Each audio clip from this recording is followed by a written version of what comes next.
Babra police સ્ટેશનના વાવડા ગામે જીતેન્દ્રભાઈ ભીખાભાઈ ઝાલાવાડિયાની વાડીમાં રહેતા મજૂર રાકેશભાઈ બામણિયા કે જે તેમની પત્ની મનીષાબેન સાથે 15 દિવસથી મજૂરી કામે આવેલ ભાઈ, જેમને 2 બાળકો હતા, એક 1.5 મહિનાનો દીકરો અને 2 વર્ષની દીકરી.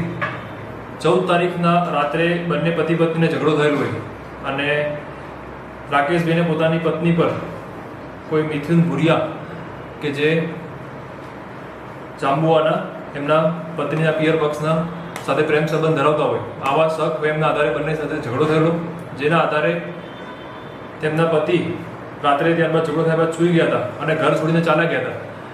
15 તારીખે વહેલી સવારે પત્નીએ પોતાની પથારીમાં જોયું કે એમના પતિ નથી.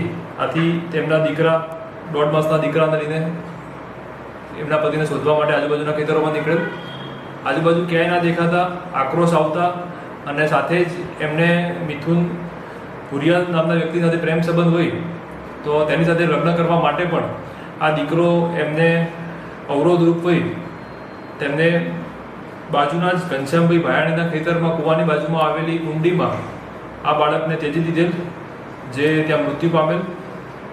બાબરા પોલીસ સ્ટેશનમાં મર્ડરનો ગુનો દાખલ કરેલ છે, આરોપીની ધરપકડ કરેલ છે અને હાલમાં આગળ તપાસ કાર્યવાહી ચાલુ.